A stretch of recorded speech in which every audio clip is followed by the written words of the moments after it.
Fala, turma, tudo bem? Olha aqui mais um episódio do nosso podcast e pela primeira vez a gente está mudando um pouco o formato. A gente está trazendo agora até com uma nova logo, vocês podem acompanhar aí, o Arraiz Podcast, já que é um projeto autoral, a gente resolveu mudar um pouco para poder trazer mais variedades para vocês, mas sempre nessa área, trazendo esportes, do fitness, da carreira do personal trainer. A gente não quer fugir disso, mas a gente queria abranger um pouco mais, dar um pouco mais de variedade sobre o que a gente tenta gerar de conteúdo para vocês. Então hoje a gente está com dois convidados muito especiais, na verdade são duas referências na área da educação física, só que uma área que gera muita curiosidade, tanto do público leigo, vamos dizer assim, como dos profissionais da educação física, falando de atuação, como pode se tornar um profissional nesse nível, como pode acessar os locais onde eles trabalharam, que são muita referência, que tem muita referência. Então a gente resolveu colocar duas joias aqui da educação física para falar para vocês sobre esse conteúdo que é de fisiologia no futebol, aplicada no futebol. E aí a gente tem algumas temáticas. Eu chamei esse episódio de o papel da fisiologia no futebol, mitos, polêmicas e resultados, que é exatamente o que eu quero trazer para vocês. É informar, na verdade, informar. Eu tanto defendo o profissional da educação física, como defendo a galera que trabalha no futebol, já por acompanhar há algum tempo, que eu vejo que às vezes leva muita pancada sem culpa. Então, o ambiente é para a gente informar e deixar todo mundo ciente do trabalho que cada um realiza. E muito bem feito, por sinal, tá bom? Então, vou apresentar para vocês os meus convidados. Eu vou começar pelo Lucas Ox. Isso. Lucas Ox, eu falei. Eu vou falar um pouquinho do currículo do Lucas, só para vocês terem uma ideia do nível do cara, tá?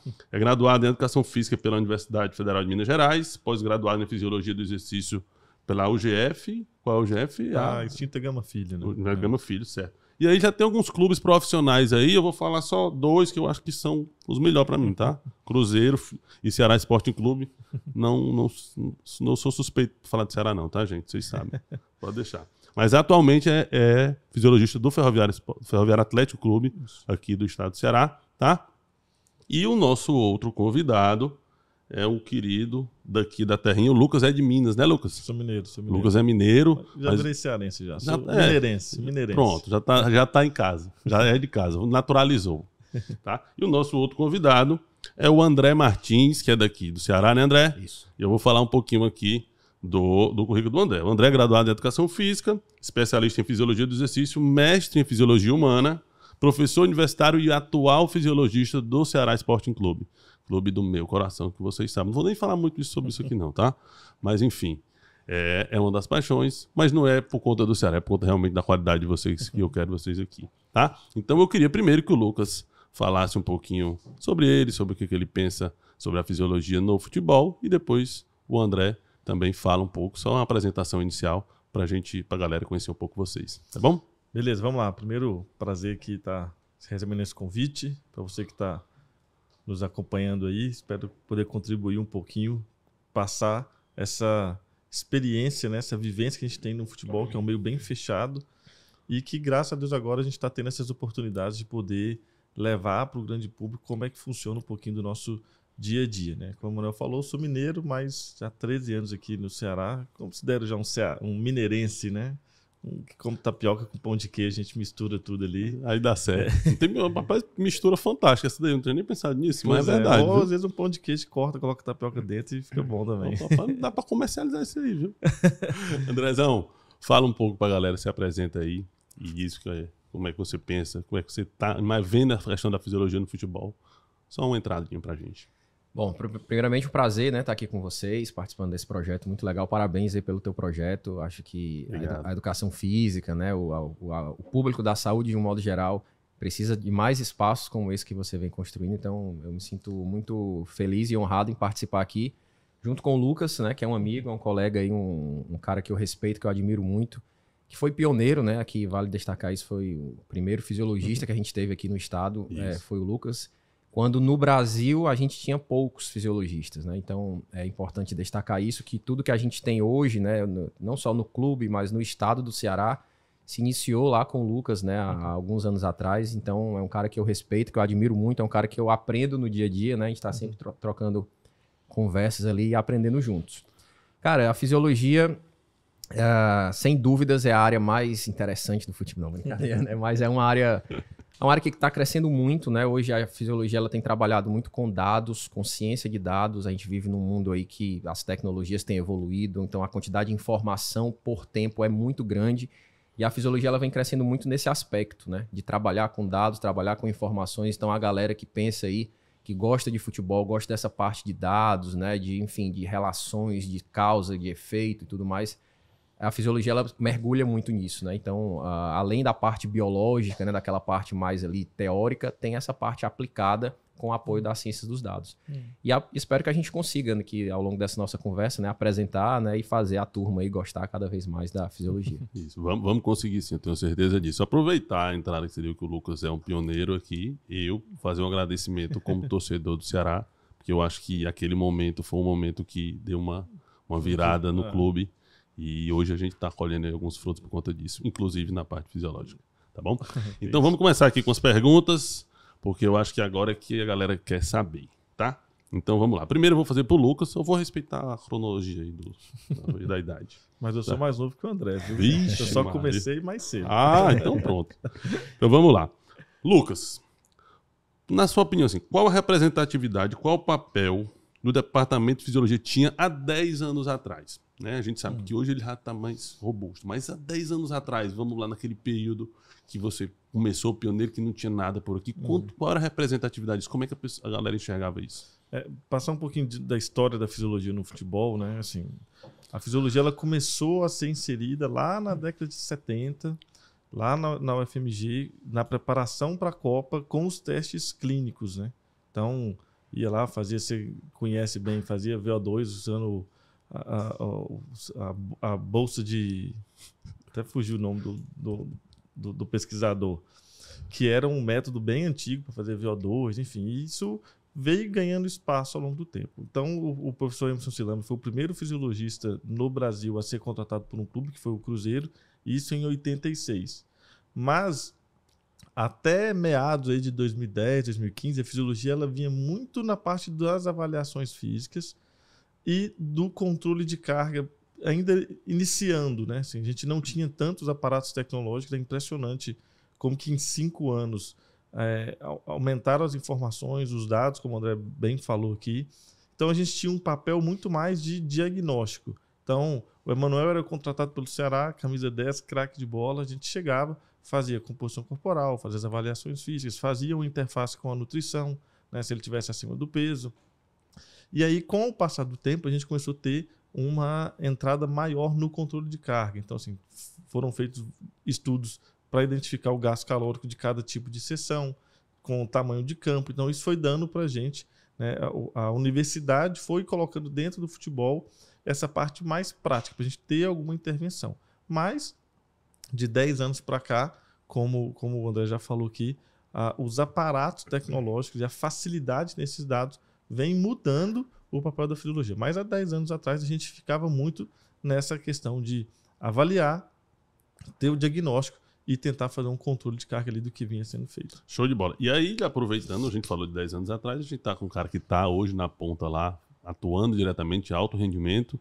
Então, a gente já falou da tecnologia e para a galera, eu queria que o André falasse um pouco mais de forma popular, para o público leigo poder entender. Qual é o papel do fisiologista num clube de futebol atualmente, com essa tecnologia que a gente tem aí para oferecer? A principal função de um fisiologista hoje é controle de carga, né? O que é que a gente entende como carga? Carga é aquilo que o atleta faz e como que ele responde ao que ele fez, né? A gente chama de carga externa, carga interna. De forma resumida, é a gente conseguir enxergar o que o atleta está fazendo, quanto que ele está correndo, quantas ações ele fez, como que foram essas ações, elas foram em alta intensidade, em baixa intensidade, qual foi o intervalo entre essas ações, quanto que foi isso no dia, na sessão, no jogo, no treino, na semana, no mês, na temporada, ao longo de outras temporadas. Então o fisiologista ele tem essa função de organizar tudo isso, de quantificar essa carga. Isso que ele faz a gente chama de carga externa, mas ao mesmo tempo que a gente avalia e monitora o que ele faz, a gente também monitora como que ele responde ao que ele fez, que a gente chama de carga interna. Então, se você pega, por exemplo, uma população, um clube de futebol aí, sei lá, com 30 atletas, todos esses atletas eles podem, de repente, correr a mesma distância, mas cada atleta é um organismo diferente. E responde de forma diferente. Então, eu também preciso monitorar como que cada atleta desse responde a essas cargas, a essas distâncias, a essas ações e tudo mais. E aí, a gente hoje basicamente faz tudo isso através de usos de GPS, talvez seja aí a nossa principal tecnologia que a gente utiliza, né? Que são esses GPS que a gente chama de wearable technology, né? São tecnologias vestíveis, que o atleta ele faz tudo vestindo aquele GPS, então tudo que ele faz ali é mapeado, é monitorado. E aí a gente tem esse controle da carga externa, que eu te falei, e a gente tem diversas outras tecnologias para monitoramento de carga interna. Por exemplo, a termografia, que a gente vê ali a temperatura da pele, tenta estimar processos inflamatórios em decorrência dessa carga externa. Avaliação bioquímica de CK, de PCR, avaliação de escalas subjetivas, dentre uma série de outras avaliações. E aí cada clube vão ter os seus processos, cada profissional tem uma linha, né, que ele acaba seguindo mais porque acredita mais. Então, de uma forma geral, é isso, né? A fisiologia, ela enxerga o atleta do ponto de vista biológico. E tem uma função também chave, que é integrar essas informações com os outros departamentos. Então, uma vez que a nutrição ela precisa, por exemplo, recuperar o atleta através da alimentação, a nutrição precisa entender o que aquele atleta fez e como que ele respondeu aquilo. Então, a gente está sempre dialogando ali com a nutrição. Os caras da análise de desempenho precisam entender por que determinada função tática foi ou não foi cumprida. E, às vezes, tem relação com o componente físico, com as ações que aquele atleta fez, né? Excelente. Fisioterapia, a parte de reabilitação. Então, a fisiologia ela também acaba ficando no centro ali, conversando e dialogando com esses outros departamentos do clube. André, uma curiosidade.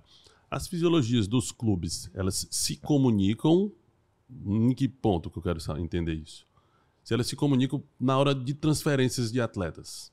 Se os outros clubes se preocupam com como é que esse atleta vem do ponto de vista fisiológico, se eu vou contratar, se eu não vou contratar, se eu posso definir ou não uma contratação, ou pelo menos saber, né, ter uma imagem real do clube, se existe essa comunicação entre os clubes. Existe. A definição de uma contratação ela vai muito mais além disso. Né? Então, o atleta ele não é só físico. Né? Existem uma série de componentes, tanto técnico, tático, sociais, a parte de mercado e tudo mais. Mas, obviamente, que hoje, quando um atleta ele é transferido de um clube para outro, ali, questão de segundos, a gente já entra em contato com o fisiologista desse outro clube, ele nos manda essas informações, hoje a gente trabalha com banco de dados, então facilmente a gente tem acesso àquele recorte do banco de dados daquele clube, joga no nosso banco de dados, atualiza e é como se aquele atleta ele estivesse treinando com a gente naquele intervalo de tempo. Eu pergunto porque a gente sabe que o futebol é um negócio, é um mercado, e quando a gente vê que a fisiologia ela representa algo que vai tocar nesse ponto do mercado, sinal que ela está sendo respeitada e valorizada. Por isso que eu perguntei. Tá? Então, seguindo, a gente vai perguntar aqui para o Lucas agora, tá? Lucas, você já teve experiência internacional, a gente já viu, eu não falei seus clubes aqui internacionalmente, mas já tem uma vasta experiência internacional. Existe muita diferença do que é feito do ponto de vista da fisiologia aqui no Brasil e fora do Brasil? Cara, tem sim. Sem sombra de dúvidas, eu posso afirmar que os melhores fisiologistas, a melhor área médica no futebol está dentro do Brasil. Isso por conversar com atletas que jogam fora, inclusive em grandes centros europeus, por conversar com profissionais de centros europeus e por ter essa vivência, né, principalmente na Ásia, que foi onde eu trabalhei. Assim, eu posso afirmar que, por mais que muitos estudos venham de lá, mas a intervenção, a forma que a gente interpreta e aplica esses dados, não tem igual o que é feito aqui no Brasil. Por que eu falo isso? Porque o nosso contexto ele é completamente diferente do que é feito, né? O contexto de calendário, o contexto social, ele é diferente do que é feito principalmente nos estudos lá fora. Então, por exemplo, tem um estudo que a gente utiliza muito para basear a carga de treino, né, para ajustar ali, que é um estudo que foi feito com atletas sub-23 de um time europeu, que o país da Europa é menor do que o Ceará. Então, quando a gente pega, né, os nossos clubes aqui no estado, Ceará e Fortaleza, para tentar fazer esse mesmo, para pegar o que foi feito no artigo e trazer para cá, a gente tem que ter uma capacidade de entender e aplicar aquilo na nossa realidade. Né? O Ceará vai fazer possivelmente mais de 70 partidas na temporada. Né? O Ferroviário no campeonato estadual aqui, a gente fazia jogos a cada 2, 3 dias. Então, eu não posso simplesmente pegar uma informação e aplicar aqui. Então, sem sombra de dúvida, a grande diferença é a nossa capacidade de interpretar e adaptar isso para a nossa realidade. E a gente teve, pelo que eu acredito, eu quis fazer essa pergunta, eu já tinha uma imagem disso, mas eu quis fazer para escutar de vocês como especialistas, mas a sensação que eu tenho é que, pela nossa dificuldade, o ambiente não é tão confortável para o fisiologista no decorrer da temporada. Então a gente acaba, toda vida que a gente é colocado em uma situação de desconforto, a gente tem que se adaptar, a gente tem que se preparar, a gente tem que fazer um pouco mais do que os outros. Com certeza. E acaba que a gente se desenvolveu melhor. Eu acho que a educação física, desde lá do começo, quando eu me formei, que a gente teve contato com gente, eu estou com mestrado lá em Portugal e conversando também com a galera da Europa, eles têm muito respeito pelo que a gente produz aqui com relação a exercício físico. Eu acho que é exatamente por isso. Tanto que tem atletas profissionais e estrangeiros que contratam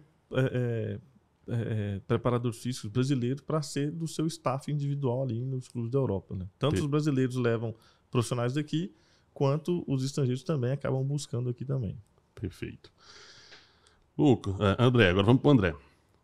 Vamos lá, para a galera entender. A fisiologia, ela separa o que deve ser feito para cada atleta individualmente, por posição ou por nível de desgaste? Você falou muito de controle de carga. Então, entender um pouco como é que é aplicada esse controle de carga. Legal, essa pergunta é interessante porque quando o Lucas comentou, né, no início, ali na década de 70, mais ou menos, quando a fisiologia ela entra intervindo diretamente ali no futebol, basicamente eram intervenções coletivas, né? Entendendo que o futebol é um esporte coletivo, entende-se que a preparação física naquela época deveria ser também de forma coletiva. Tanto se vocês pesquisarem vídeos aí de preparação física daquela época, vocês vão ver aquele estilo bem militarismo, né? Aquele estilo militar da época, né? Aqueles grupos de atletas correndo, fazendo abdominais, polichinela, aquelas coisas todas. Porque se entendia que, por ser um esporte coletivo, deveria se treinar de forma coletiva.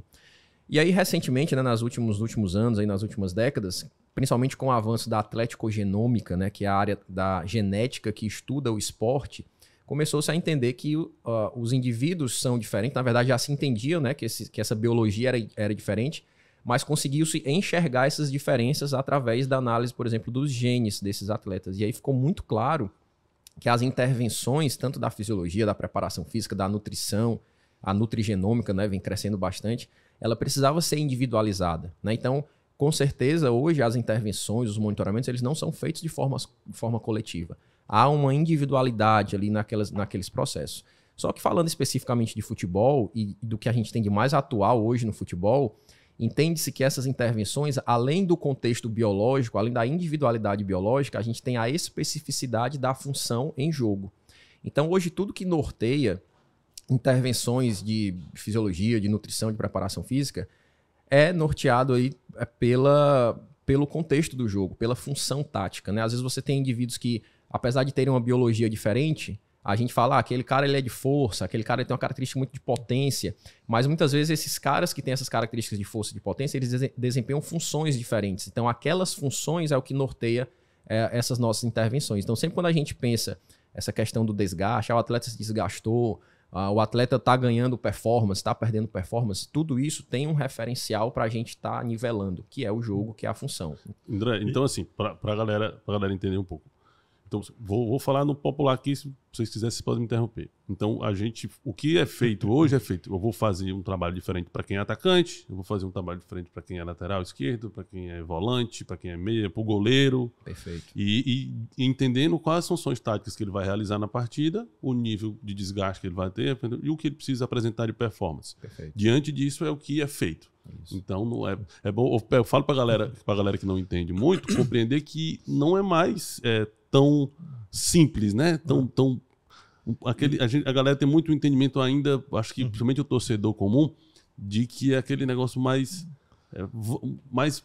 futebol todo mundo entende um pouco, então é mais popular, é mais simples, é mais amador, vamos dizer assim, e entender que cada posição que o atleta, cada função que o atleta apresenta em campo, ela precisa de uma intervenção diferente. Eu acho que isso é bacana para a galera saber. E é interessante, né? Até somando aí, acrescentando o que o André falou, como que o profissional da fisiologia ele precisa estar em constante evolução, né? Há 10 anos atrás a gente se preocupava muito mais com quais testes eu vou aplicar, como é que eu vou controlar a carga e ponto. Então parava ali, né? A comunicação ela não era tão integrada como é hoje, ao ponto de, por exemplo, na minha experiência esse ano, de discutir no bom sentido com a comissão técnica pelas características que a gente tem dos atletas, até qual o melhor esquema tático que a gente vai jogar. Porque às vezes, daqui a pouco, um atleta X ele está cansado, mas o substituto dele ele não consegue, pelos treinos, ele não consegue fazer aquela mesma função tática. Entendi. Então, de ter momentos com a comissão técnica, então assim, a gente também precisa entender de parte tática, qual o modelo de jogo que o treinador vai fazer para esse jogo. E isso, claro, não é sozinho, a gente não vai chegar lá também, você está jogando 4-5-1, eu acho que a gente tem que jogar no 4-3-3. Mas tem comissões técnicas que já nos enxergam com essa capacidade de auxiliá-los, que na verdade, assim, um termo que a gente precisa entender e mudar é que eu, o André, todos nós somos auxiliares técnicos, mas a gente fica com a parte dos dados e da parte da fisiologia. O preparador físico é um auxiliar técnico que cuida da parte física e tem o auxiliar técnico que cuida da parte técnico-tática. Então, a fisiologia ela vem ganhando esse espaço, né, como o André bem falou, de auxiliar a comissão na tomada de decisão de acordo com a função que ela quer que o atleta, que o time jogue ou que ela precisa que um atleta ali cumpra. Então, esse ponto eu acho bacana, mais uma vez voltando para o torcedor comum. Não fica com raiva quando o treinador muitas vezes faz uma mudança ou quando ele altera uma coisa que você não tem entendimento. Muitas vezes é uma definição clínica, vamos dizer assim, fisiológica, para poder fazer essa intervenção. E quem está de fora não vai saber, só vai saber quem está dentro. Claro. Por que foi feito aquilo. Não é só aquele negócio, eu vou tirar esse que está jogando mal para botar esse que está jogando, pode jogar melhor. Não é tão simples assim, gente, tá? Mudou muito. Então, seguindo, eu chamo esse momento polêmico, tá? Eu criei aqui um momento polêmico porque a gente sempre tem que colocar algumas coisas que pode gerar algum tipo de polêmica, tá? Então, essa vai para o Lucas. Você acredita que existem alguns clubes grandes, com capacidade de investimento? Eu sempre coloco assim, porque eu acho que clubes sem capacidade de investimento, a gente não tem como cobrar muita coisa, tá? Que ainda não valorizam o departamento de fisiologia, né? E se você já viu resultados negativos por conta dessa não valorização? Assim, mano, eu acho que clubes nem tanto, sabe? Eu acho que o papel da fisiologia, de ter lá a sua tecnologia de monitoramento, eu acho que isso já está bem firmado no futebol, tanto nacional quanto no futebol internacional. O que acontece muitas vezes é o seguinte, o futebol ele é um ambiente muito tenso, né? Principalmente no dia do jogo, né? Eu até brinco que o que estraga o futebol é o jogo, né, André? Sabe bem, no dia a dia do treinamento, principalmente quando ganha o jogo, a semana é leve, a semana é tranquila, mas no jogo é um ambiente muito tenso, porque a tomada de decisão tem que ser muito rápida. E muitas vezes, e aí eu falo por mim mesmo, já que é polêmica, eu vou me polemizar, aí, porque assim, eu comecei no futebol com 22 anos, eu estava na Série A aqui, a gente tinha feito trabalho, subiu o Ceará, e por diversas vezes, por não saber comunicar da maneira certa e do momento certo, a gente acaba se expondo em polêmicas. Como eu bem falei, futebol é um ambiente muito tenso. Então, todos nós somos vendedores. Eu preciso saber vender aquela informação para o treinador. Da mesma forma que às vezes você que está aí nos ouvindo, chega na loja, está de cabeça quente e o vendedor começa a te ofertar um monte de coisa, você sai daquela loja e vai embora e não volta mais. Isso também acontece com a gente. É muito importante para a gente, fisiologista, saber passar a informação, saber o momento de passar essa informação. Então, na minha carreira, isso vem também com aprendizado, com certeza também o André pode ter tido experiências assim, da gente entrar na sala da comissão com informação preciosa, valiosa, mas que o momento não é, porque o treinador, a gente não sabe o que passa com tudo com o treinador. Tem influência de empresário, tem diretor cobrando, tem patrocinador cobrando, e a gente está ali com a fatia da informação, né? Então, é só mais uma, né? É só mais uma. E às vezes a gente, por exemplo, eu já errei de ir conversar direto com o treinador, ao invés de conversar, por exemplo, com o auxiliar, que é o cara que está próximo ao treinador, que é o cara que está mais por dentro dessas situações. Então, o momento polêmica seria isso, a gente errar no momento de comunicar. Né? Igual quem é casado aí sabe, você chega em casa, você quer sair para jogar bola, a mulher tá de cara fechada, você nem vai, liga pra galera, não vou poder jogar hoje não. Não vai dar, hoje não vai dar. Perfeito, é isso mesmo.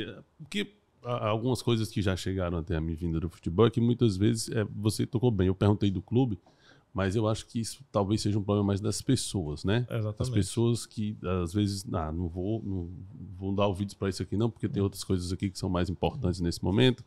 Eu não vou colocar... Eu vou escutar o que vem de fora. Se eu fizer isso aqui, por mais que eu saiba que fisiologicamente está correto, mas isso pode me prejudicar de alguma forma. Então... E assim, cara, a gente tem um papel que é um pouco... A linha é muito tênue, né? Então, às vezes, uma informação no momento errado, você cria uma barreira ali depois com aquela comissão técnica. E aí você pode ter os números da Mega Sena que o cara não vai te ouvir mais. É uma relação de confiança. É uma relação de confiança. Então, esse amadurecimento, esse momento, tanto que tem até alguns clubes que hoje já tem um coordenador científico para ser essa ponte, para ser esse filtro, mas o que acontece muitas vezes é essa tomada de decisão da nossa parte, da minha parte, por exemplo, eu posso falar, de chegar pro professor Emanuel, cara, a gente está com um problema aqui assim, assado, e eu não sei o que está acontecendo com o Emanuel está de cabeça quente, e aí depois gera um atrito ali desnecessário que você poderia ter filtrado um pouco melhor aquilo ali. Entendi. Então, eu acho que esse é o momento polêmico. Polêmica. Perfeito. Obrigado. Agora vamos pro André, né? Rapaz, ele estava falando aqui de indicadores e tem um que não sai da boca do povo, que é o tal do CK. Eu acho que foi o termo que mais se popularizou. Não sei se acho que foi contra a imprensa. A imprensa fica jogando CK. O pobre do CK é achincalhado, bate no CK como bate assim num criminoso, né? Então eu queria que o André falasse um pouco. Fisiologicamente não tem como a gente fugir do que é o CK, né? Mas qual é o papel? Eu sei que é só mais um indicador, mas qual a interferência realmente do CK nas tomadas de decisão? Decisões, né? Os atletas lá do clube estão chamando a CK de Secai, né? Não é mais Secai. não é mais Secai, é Secai, né? Porque dizem que derruba, né, o atleta do jogo, então é a Secai. Rapaz, até internamente tá queimado o CK. Cara, a CK é o seguinte, como é que eu posso explicar de uma forma bem simples, né, o que é essa CK?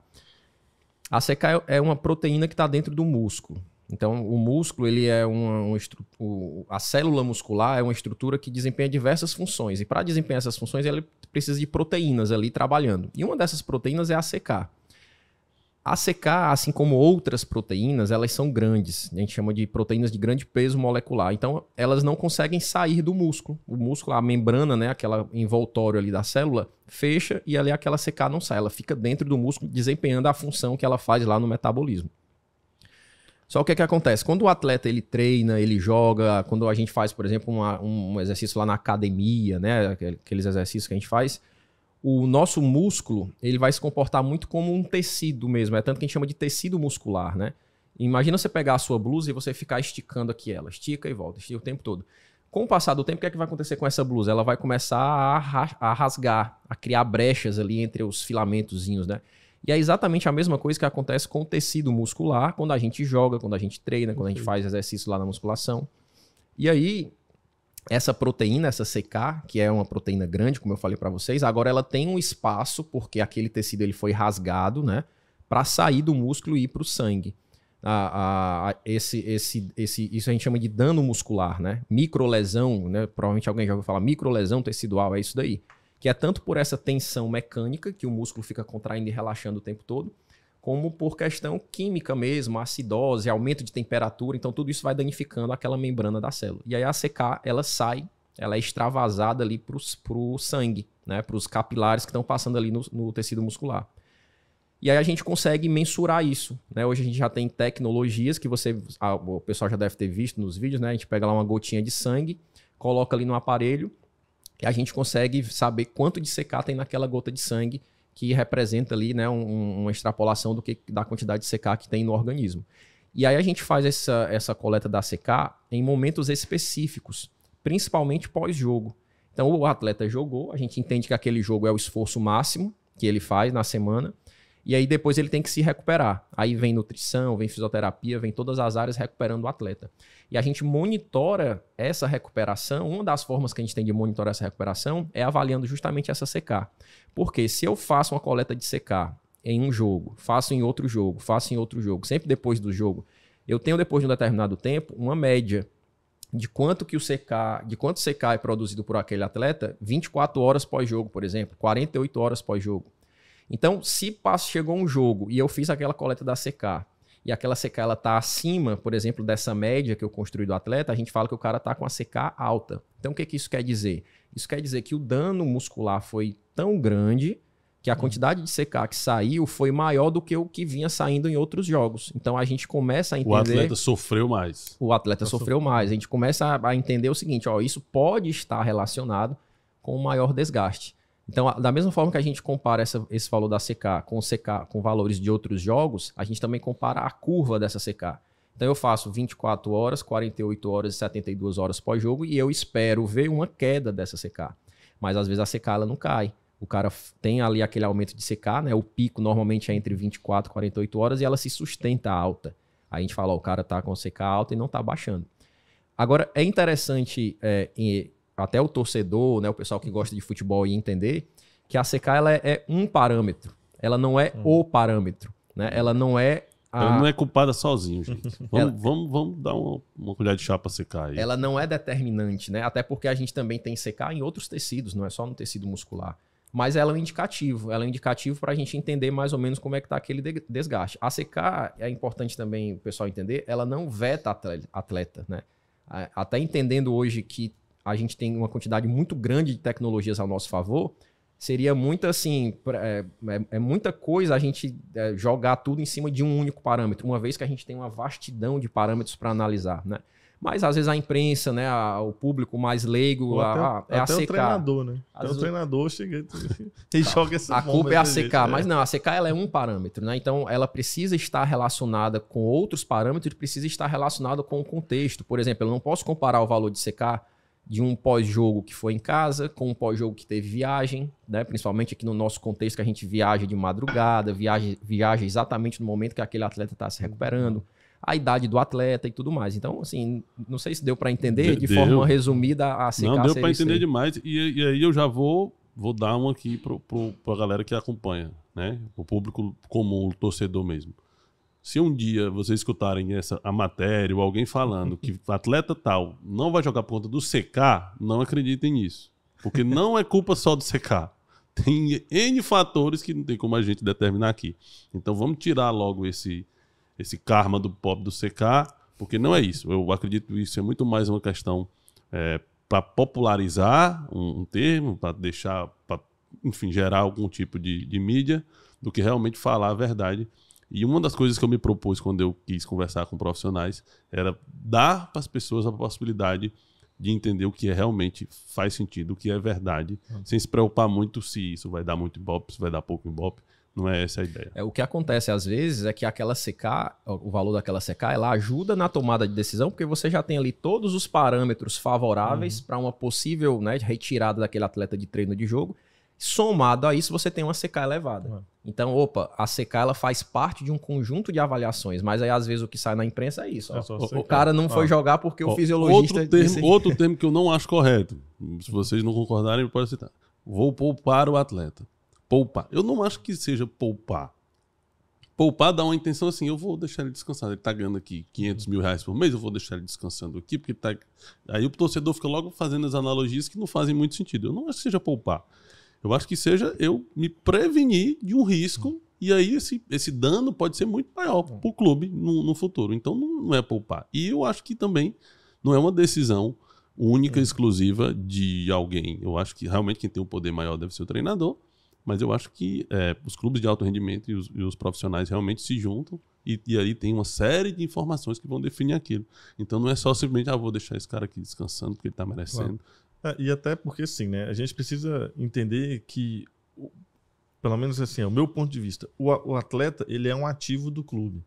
A lesão, ela é uma coisa do esporte, ela vai acontecer, igual, eu até brinco, né, igual o filho, você cuida, ele vai cair, vai quebrar o braço. Isso acontece, não tem como. Não é igual criança. Então, a lesão, ela vai acontecer. O nosso papel, com tudo isso aí, com todos esses dados que a gente vem falando, né, os parâmetros, é prevenir lesão e garantir a maior performance possível. Esse é o grande objetivo. Agora, a CK, ela é, como o André bem falou, né? Ela é um parâmetro. E muitas vezes né? Às vezes a gente está vendo, ó, a distância e a alta intensidade dentro daquela função está diminuindo e a CK está aumentando. É um sinal que ele não está recuperando ali. Ele não está recuperado para aquele jogo. E aí, pensando no atleta como um ativo, não é que eu vou poupar, deixar o cara ali, o cara vai para a praia. Não, ele não vai para o jogo e vai trabalhar para estar pronto para o próximo jogo. Que é isso que às vezes a imprensa não passa e o treinador e o torcedor também não entende. Acho que o cara vai ficar descansando, deitado. Exatamente. Pelo aqui no Ceará, numa rede.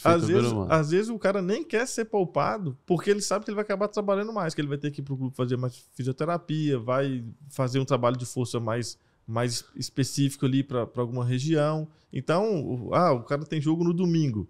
O não relacionado, o atleta não relacionado, ele vai treinar sábado, ele vai treinar muitas vezes domingo de manhã também. Então, enquanto o atleta que está no jogo, ele treina sábado de manhã, vai para o hotel, descansa, vai para o jogo, o atleta não relacionado, principalmente nesse caso que a gente identifica que tem um risco de lesão, que ele está sinalizando ali algum desgaste a mais, ele vai trabalhar mais. Ele só não vai para o jogo. Ele vai trabalhar mais, vai fazer mais fisioterapia, vai fazer mais intervenções do clube para que no próximo jogo esses parâmetros, né, o CK esteja baixo, tenha baixado, os parâmetros termográficos também que nos auxiliam bastante também tenham voltado ao normal para que ele possa treinar. E outra coisa, o rendimento do atleta vai cair. Se o rendimento do atleta cai, a possibilidade da gente não atingir o objetivo final do coletivo é grande, por mais qualidade que esse atleta possa ter. E eu acho que isso também é um custo-benefício que deve ser avaliado no momento. Mas muitas vezes, assim, com um certo conhecimento que eu já tenho da área, a gente percebe que a definição pelos atletas que vão para determinada partida é prioritariamente uma questão física e torna aquilo competitivo para aquele momento, para aquele jogo. E provavelmente que tecnicamente não pode ser inferior, vamos dizer assim, mas fisicamente eu estou melhor ou acima do que o meu adversário e de alguma forma eu vou igualar ali as ações. Show de bola, gente. Gostei que essa parte deu para esclarecer bastante. Se não souber agora, não sabe mais nunca, viu? Vou guardar. Agora eu vou pro Lucas. Lucas, essa não é polêmica não, mas eu acho que é meio engraçada. Né? A gente já falou muito de tecnologia, a gente já falou muito de tomada de decisão.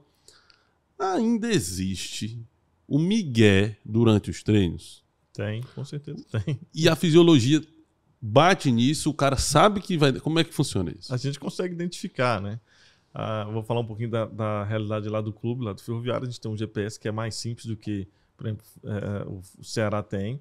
E mesmo assim a gente tem ali 14, 16 variáveis por dia para analisar. Então, e aí você pega o contexto, né? Não é só aquele treino.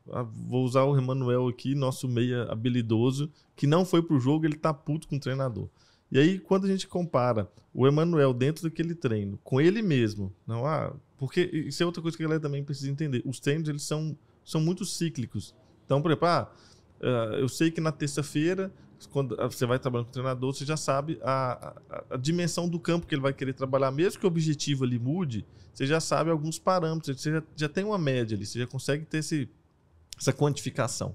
E aí você começa a comparar o Emanuel com o treino, os outros uns 2, 3 treinos dele naquela mesma terça-feira, por exemplo, que é um dia de representação, que é um dia de treino mais forte.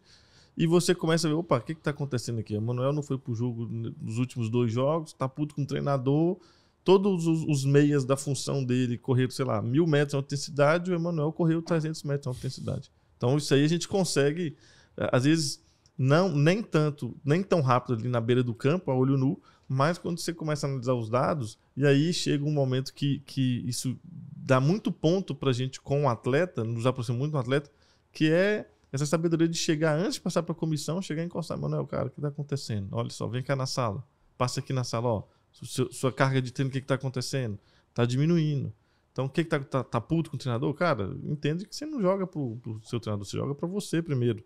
Né? Porque daqui a pouco surge a oportunidade, você está mal preparado, volta pro final da fila de novo. Então, a gente tem esse papel de proximidade com o atleta, mas, sem dúvida, o migué existe. E isso a gente está pensando só num lado, né? A gente não sabe também o que passa no atleta fora. Né? O atleta é uma pessoa que também tem problema, tem briga com a esposa, tem problema em casa, tem problema financeiro. Às vezes não é migué, né? Às vezes o cara não tá com a cabeça para aquilo ali também. Perfeito. Então, essas informações, pelo menos eu gosto muito de trabalhar com isso, quando eu começo a perceber, antes de passar para a comissão, antes de passar para o preparador físico, para o treinador, eu chamo o cara na sala, cara, vem cá, me explica o que está acontecendo. Só tá puto. Cara, se estiver puto, velho, morde a língua e vai pro treino do mesmo jeito e vai treinar. Agora não, tô com um problema, cara. Minha esposa tá com problema, meu pai tá com problema de saúde, e isso influencia. Total. Que é algo que o torcedor também não entende, né? O torcedor tem problema no trabalho, ele chega em casa, ele deixa o problema no trabalho e pronto. O atleta não. O atleta ele tem problema no trabalho, não tá rendendo bem, ele vai pra rede social, tem o cara criticando. Ele liga a televisão, tem o cara criticando. Então, isso também influencia nessa leitura se é Miguel ou não. Show de bola, Cus. Excelente, esclareceu pra caramba. Um termo também que é bem popular e que a galera cobra. E que ainda no imaginário popular, não é nem no imaginário, mas assim, na cabeça da população, o migué é algo constante e inevitável. Mas às vezes não é migué, né? Às vezes realmente é uma tensão externa. Também tem uns vagabundinhos também que não gosta de fazer nada, só gosta de jogar. Em todo canto, né? Todo canto tem. Mas é isso mesmo. Mas é bom, é massa a gente esclarecer isso, porque aí traz o torcedor para dentro da realidade, claro, né? E aí ele vai conseguir, talvez, espero eu, entender um pouco mais. Apesar de ser passional. Quando é passional, não tem isso. Vai meter o pau direto. Tá? Agora vamos pro André. André, uma coisa isso é uma curiosidade minha e que eu acho que vai atingir aí, talvez a galera da área mesmo, a galera da educação física que vai ter essa curiosidade também, né? A fisiologia no futebol hoje, ela é mais eficiente para gerar performance, rendimento ou para minimizar o risco de lesão? O que é que tu acha que a fisiologia hoje ela impacta mais? Por que eu estou perguntando isso? Porque a gente sabe que hoje no futebol brasileiro é tudo muito surreal, do ponto de vista de calendário, do ponto de vista de respeito, talvez, aos atletas, a sequência de ações que eles têm que fazer. E eu sempre tive a imagem que a gente tinha que se rebolar, né? O profissional de educação tinha que se rebolar. O treinador, talvez, é o cara que, como ele vai analisar mais taticamente, possa sofrer um pouco menos. Mas, enfim, a gente sofre muito por conta do contexto geral futebol dentro do Brasil. E aí, como é que a fisiologia hoje, ela impacta mais? Vamos dizer, eu sei que nas duas, obviamente, mas, na tua opinião, mais? É mais para gerar performance ou é mais para minimizar risco? Cara, hoje a gente não consegue separar essas duas coisas, né? Hoje, pensar em performance, pensar em desempenho, é pensar em reduzir riscos de lesão. Por quê? Porque se tu pega um futebol como o futebol brasileiro, especificamente em clubes aqui do Nordeste, cara, quando entra a temporada competitiva, o time disputando ali 3, 4 campeonatos, às vezes acontece estar em 4 campeonatos ao mesmo tempo, o que tu precisa para dar performance para esse cara é recuperar o cara, né? É minimizar o máximo ali que tu conseguir, minimizar o máximo, nem se pode falar dessa forma, mas é reduzir o máximo ali o que tu puder, o risco dele ter uma lesão no próximo jogo, porque muitas vezes ele vai dentro dessa sequência, imagina você jogar a cada intervalo de 3 dias. Com viagem, né? Com viagem, com questão psicológica, questão social, fora de casa. Às vezes você passa mais de 10 dias fora de casa e nesses 10 dias você jogou 3 jogos. Né? E ali sem considerar se você ganhou, se você perdeu, se você jogou bem, jogou mal. Ou seja, tem muita coisa ali atrelada e que muitas vezes para aquele cara ter bom desempenho, ele precisa simplesmente diminuir esses riscos de ter uma lesão. Então, e é também importante destacar assim, que não é a fisiologia a responsável por esse desempenho e por essa prevenção de lesão. É tudo, né? É a intervenção da fisioterapia.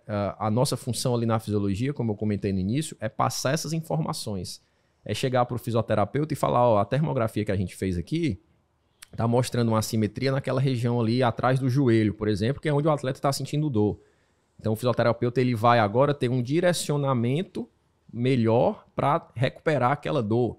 O preparador físico ele vai entender que um ou outro atleta, de acordo com a função que ele fez em campo, ele está mais desgastado. Então, ele não deve fazer a mesma recuperação que o outro. Talvez ele tenha que fazer uma outra recuperação. Talvez não tenha nem que colocar colocar a chuteira e ir para o campo. Então, hoje, a nível de futebol Série A brasileiro, que disputa ali 3, às vezes 4 campeonatos ao mesmo tempo, está muito atrelado um bom desempenho com a prevenção de lesão, né? E é por isso que um clube de futebol ele tem que ter muito bem estabelecido esses processos de recuperação de um atleta. O que é mais importante hoje em termos de estrutura, em termos de processo num clube? É recuperar atleta. Porque no nível que a gente joga, né? Assim, é muito alto. A própria performance no futebol, de um modo geral, ela aumentou muito nos últimos anos. Se tu olha aí as distâncias em alta intensidade, quantidade de sprints, de acelerações, isso só aumenta. Às vezes eu faço uma comparação com a Fórmula 1, né? A Fórmula 1 ela evoluiu muito, né? Assim, os problemas, né? Eu não sou especialista em Fórmula 1, mas eu imagino que os carros não quebram como quebravam na época lá do Ayrton Senna e tudo mais. Ou seja, a demanda da corrida de Fórmula 1 aumentou. E a máquina, ela acompanhou isso. Mas a gente está falando de um computador, que é um carro de Fórmula 1, um computador. O nosso organismo ele não é um computador e ele depende da regeneração. Então você teve um aumento de demanda muito grande do esporte e a nossa máquina, a biologia, a gente não vai fazer uma mutação genética na gente. Exatamente. Entende? Então, é óbvio que existem ajustes e aí você acaba selecionando melhor esses atletas que são capazes de suportar essa nova demanda, essas mudanças que aconteceram no futebol. Mas, ao mesmo tempo, vem a demanda do produto futebol, né? Aí vem televisão, vem necessidade de jogo a todo momento. O business, né? O business, são calendários. E aí, assim, a fisiologia, ela entra muito nesse aspecto. De coletar o máximo de informações possível, tanto no jogo quanto no pós-jogo. Passar para departamento médico, passar para auxiliares técnicos. E tentar, né? Porque às vezes a gente consegue, às vezes a gente não consegue. Minimizar os riscos dessas lesões, que, como o Lucas comentou, é inerente principalmente do futebol de alto rendimento. E somando isso aí que o André falou, que é um novo desafio para o fisiologista, né? Que é essa parte de gerir tantos dados, né? Tanto que, assim, nos últimos 2, 3 anos, acho que a gente vem desenvolvendo aí dashboards, né? Com diversas ferramentas aí no mercado para que essa tomada de decisão seja mais rápida. Então, hoje, não dá para a gente ficar pegando dados, jogando em planilha de Excel, simplesmente, né? Nada contra a planilha de Excel, mas sim, a velocidade de decisão, a tomada de decisão, ela precisa ser mais rápida para ser mais assertiva. Então, assim, acaba o treino, com 10, 15 minutos, a gente já está ali com todos, é o tempo de jogar, transferir os dados para a nuvem, e você já tem ferramentas já prontas para isso, como o André falou aqui no podcast, já tem um banco de dados ali, para a gente já pegar esse recorte, fazer as análises temporais que a gente precisa para que a tomada de decisão seja rápida. E muitas vezes, o que a gente está levando, às vezes o treinador chega e diz, cara, mas eu preciso do Emanuel no jogo. Porque mesmo cansado, o Emanuel que consegue desenvolver a função que eu preciso. Então a gente pega, corre, vai na fisioterapia, cara, vamos traçar aqui vamos colocar aquele protocolo de recuperação mais longo para o Emanuel. Ele vem antes do treino, vem depois do treino, vamos aumentar isso aí, nutrição. Então, o nosso papel hoje é muito de gerir esses dados, né? Porque, por exemplo, tem GPS, que eu acredito que seja o que vocês usam lá, que grava 400 informações por segundo. Isso aí você multiplica por 30 por segundo. Você multiplica isso aí por 1 hora de treino, por 30 atletas. Imagina a quantidade de dados que tem ali para interpretar. Então, a gente precisa filtrar bem essas informações para que trabalhar a ciência de dados, né?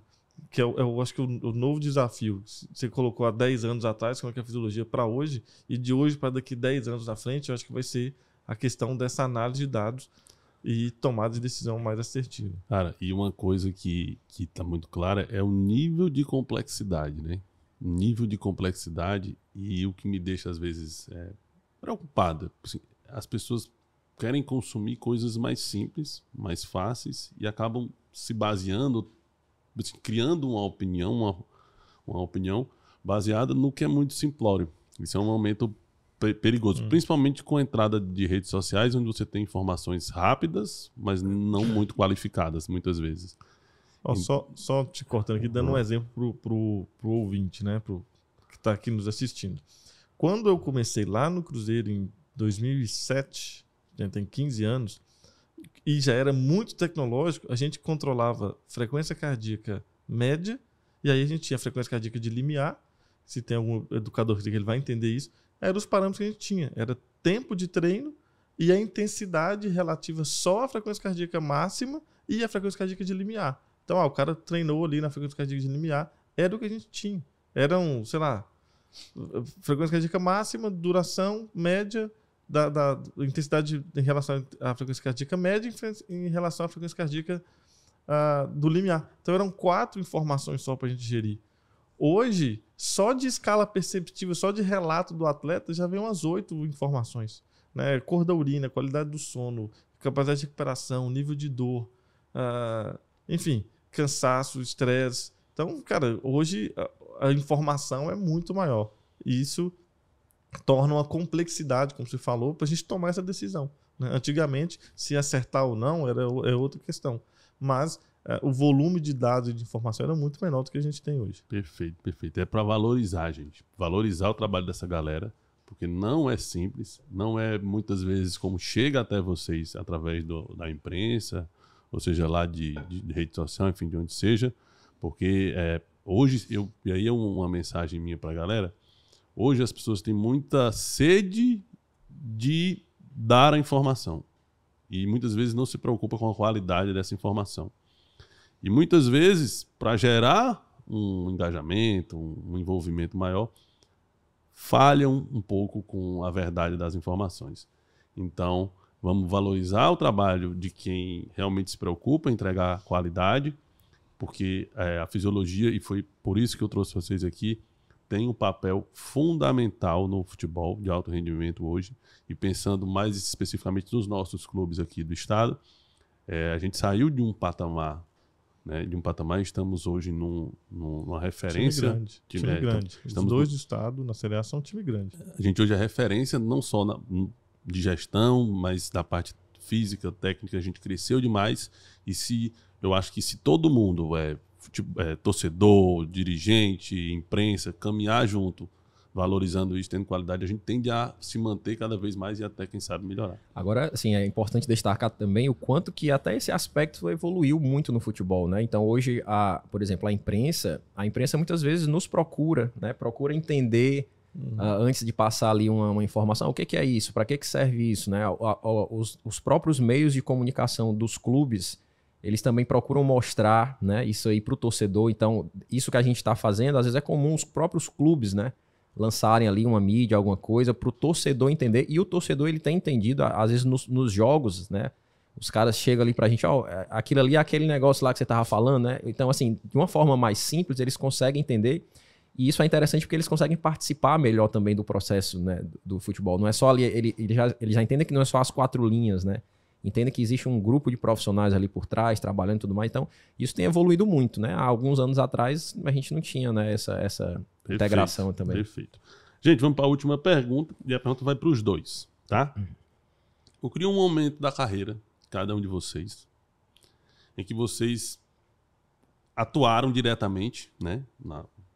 Faz isso. Não precisa dizer o que era, nem quando foi, nem aonde. Mas vocês interviram e isso deu um resultado direto. Vocês perceberam, poxa, eu fui importante agora nessa minha intervenção.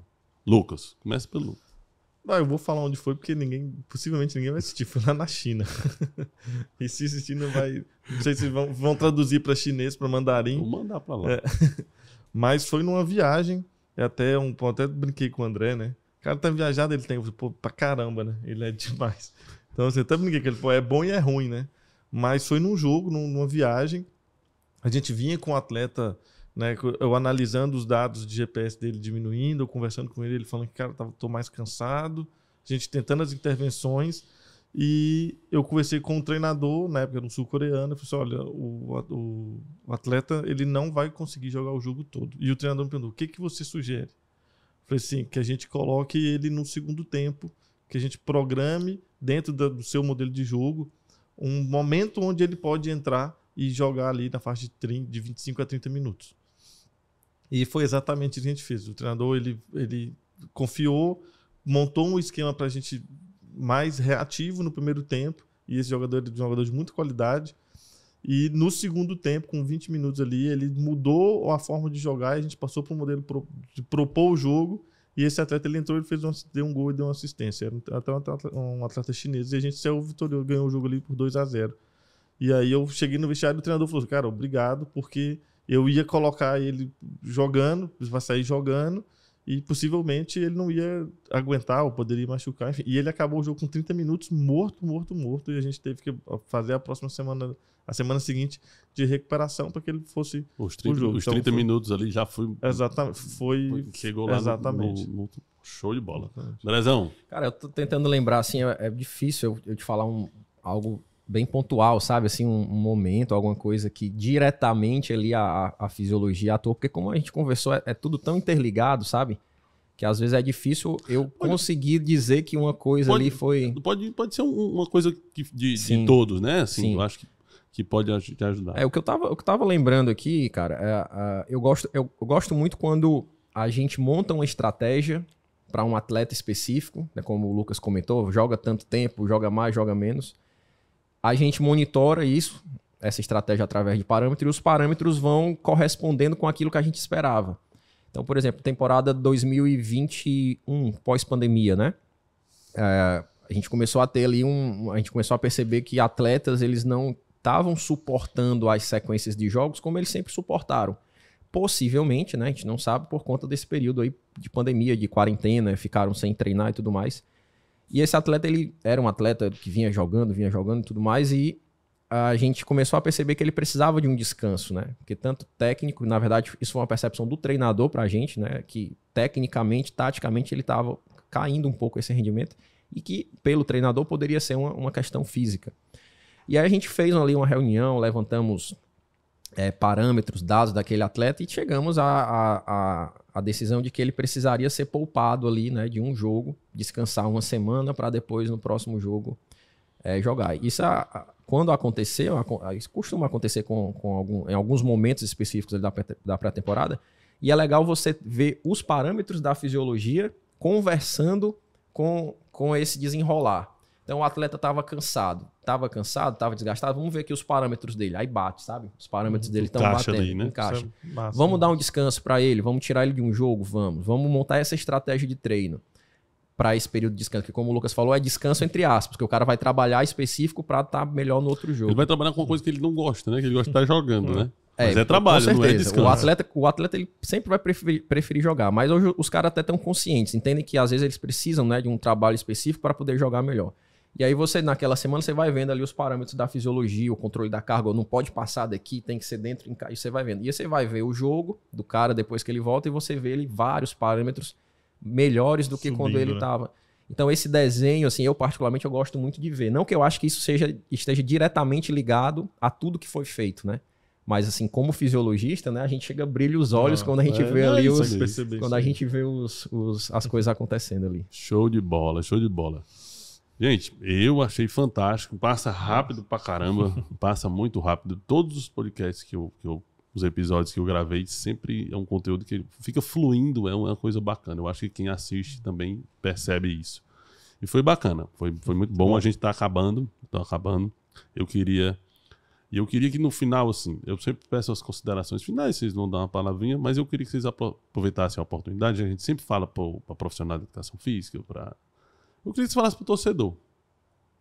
Eu queria que vocês mandassem, cada um de vocês, uma mensagem final aí para o torcedor com relação ao trabalho de vocês, porque acredito que talvez seja aquele que menos tem acesso a que vocês fazem no dia a dia, e a gente acabar dar a oportunidade para vocês mostrarem para o torcedor ou simplesmente falarem com eles sobre o trabalho de vocês, tá?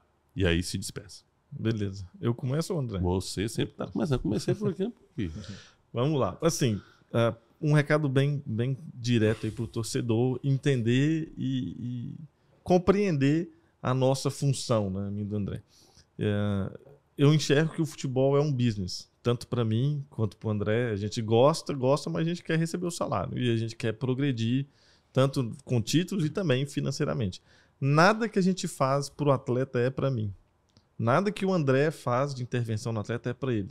É pelo contrário, é para o atleta. É para que o atleta renda mais, para que o atleta esteja recuperado para o jogo, para que o atleta não machuque. Porque o nosso trabalho só vai ser reconhecido se o atleta for bem dentro do campo. Então, torcedor, tenha paciência e entenda. O que a gente faz no dia a dia é para que o atleta renda, porque eu só vou poder chegar para o meu presidente, presidente, vamos conversar aqui um reajuste de salário, porque olha só, a taxa de lesão diminuiu, o time subiu, o time foi campeão. O André já tá chegando nos 50 mil já, o time tá lá em cima o tempo todo. Aí, Andrezão. Então, é isso que eu quero passar para vocês. A gente quer ganhar tanto quanto vocês, porque a gente só vai ser reconhecido no mercado, né? Enfim, no mercado de trabalho, financeiramente, se o nosso atleta for bem. Se o atleta for artilheiro, o clube conquistar títulos, crescer em estrutura. E é isso que eu quero passar para vocês. Andrezão, mensagem final aí. Eu quero passar para o torcedor aí que ele aproveite muito, né, esse momento do futebol brasileiro, né, principalmente os clubes aqui do nosso estado, do Ceará. Quero dizer, né, que não só o nosso clube em si, né, mas os clubes brasileiros, o futebol brasileiro hoje é dotado de muitos profissionais de altíssimo nível, como o Lucas comentou anteriormente, né? Então, obviamente, não faltam esforços, né? Não faltam ali tentativas, né? De sempre buscar o melhor para o atleta, né? O nosso trabalho realmente ele é sempre voltado ali para o atleta. Antigamente era muito comum quando a gente dava entrevistas, né? Perguntas do tipo: o que falta para determinado setor, para determinado departamento se equiparar, por exemplo, com um clube europeu, com um clube... Hoje em dia, por exemplo, já não existem mais esse tipo de perguntas. Por quê? Porque com os desafios que nós temos hoje no futebol brasileiro, de logística, de viagem, de calendário, né, de condições de gramado, de condições de treino, hoje um profissional que trabalha no futebol brasileiro, seja fisiologista, fisioterapeuta, preparador físico, ele trabalha em qualquer local do mundo, né? Porque diante dos desafios que nós enfrentamos aqui, a gente tira de letra, né, qualquer desafio ali em outro país, em outro continente, em outro cenário.